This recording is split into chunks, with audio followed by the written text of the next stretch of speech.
এমন কিছু দেখিনি যে এখানে সংখ্যালঘুদের উপর আক্রমণ হচ্ছে, নিপীড়ন হচ্ছে, কিন্তু একটা নেগেটিভ একটা বয়ান ভারতের বিভিন্ন মিডিয়া আউটলেট থেকে এটা প্রচার করা হচ্ছে বাংলাদেশে সংখ্যালঘুদের উপর নিপীড়ন। হঠাৎ ইসলাম বলে একটি সংগঠন যেখানে চারিদিকে মাথা তারা হয়ে দিচ্ছে। ঘটনা কি, তাদের ধর্মীয় সংগঠন হয়, তারা যদি সেটা দাবি করে দাবি করতেই পারে। আমরা যখন গণতন্ত্রের পথে হাঁটছি তখন দাবি করতেই পারে, কিন্তু এইরকম হিংসাত্মক সংঘাতমূলক একটি পরিস্থিতি তৈরি করছে আর ভারত থেকে এ বিষয়ে প্রচার করা হচ্ছে যে বাংলাদেশে নিপীড়ন হচ্ছে। এটা তো সম্পূর্ণরূপে একটা মাস্টার প্ল্যান, এটা গভীর চক্রান্ত।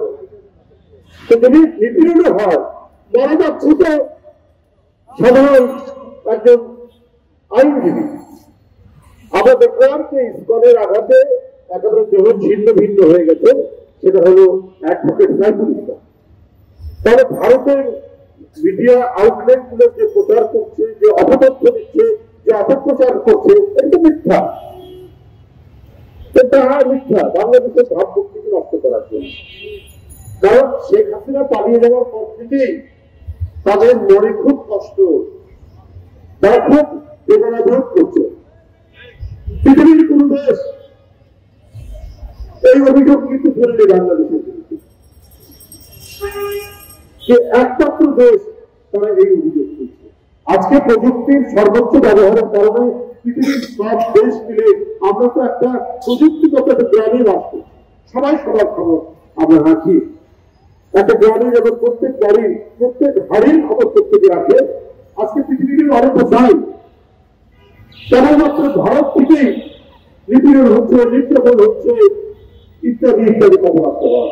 এটার মূল উদ্দেশ্যটাই হচ্ছে শেখ হাসিনার পতনের পর তারা কেন জানি একটু নিজেদেরকে সামাল দিতে পারে, তারা গভীর অপপ্রচার এবং চক্রান্ত করেছে। তারা বলেছেন বাংলাদেশিদেরকে আর ভিসা না দিতে, ভিসা ইতিমধ্যে বন্ধের প্রক্রিয়া শুরু করে। তাতে আমাদের কি ক্ষতি হচ্ছে? ক্ষতি হচ্ছে আপনাদের নিউ মার্কেট বন্ধ আমরা দেখতে পাচ্ছি, আপনাদের ডিপার্টমেন্টাল স্টোর গুলো বন্ধ, আপনাদের হাসপাতালগুলো রোগী শূন্য, হোটেলগুলো লোক নেই।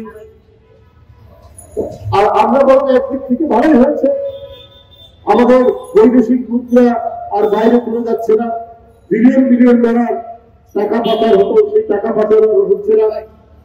এবং আমরা যে আদা, রসুন, পেঁয়াজ যেটা ভারত থেকে আমদানি করা হতো, এখন জনগণের মধ্যে ইম্পোর্ট সাবস্টিটিউট একটা উদ্যম শুরু হতো মানুষের মধ্যে।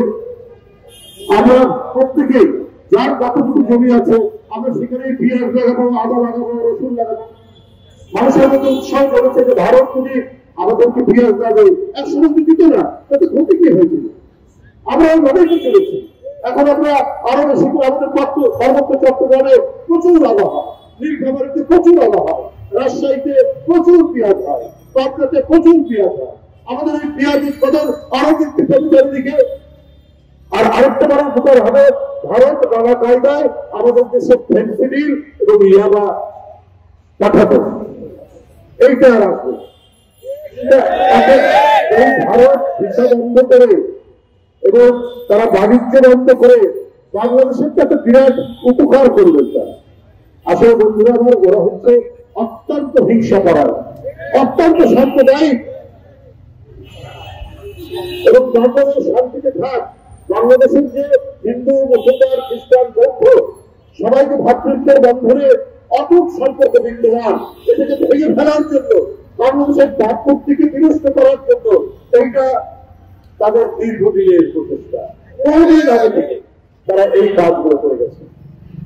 সুতরাং কখনো কখনো হয়তো প্রচারের দ্বারা সফল হওয়া যায়, কিন্তু সবসময় সফল হওয়া যায় না।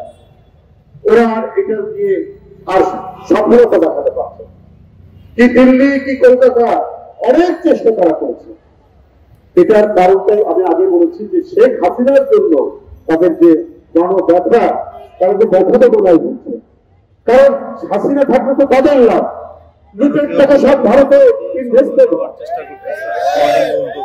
আপনার 7টি বিদ্যুৎ কেন্দ্র শেখ হাসিনা বিনা টেন্ডারে দিয়েছে। সেটা হয় শেখ পরিবারের লোক, ক্ষমতাসীন লোক, যাদের সাথে ভারতের অনেক ব্যবসায়ী আপনার সিন্ডিকেশন আছে। তো সুতরাং শেখ হাসিনা যেটা তাদেরকে দিয়েছে তারা তো ভুলতে পারছে না। কিন্তু এই দেওয়ার বিনিময়ে শেখ হাসিনা হয়তো ক্ষমতায় থেকেছে, কিন্তু আমার স্বাধীনতা তো নেই, আমার সার্বভৌমত্ব তো নেই।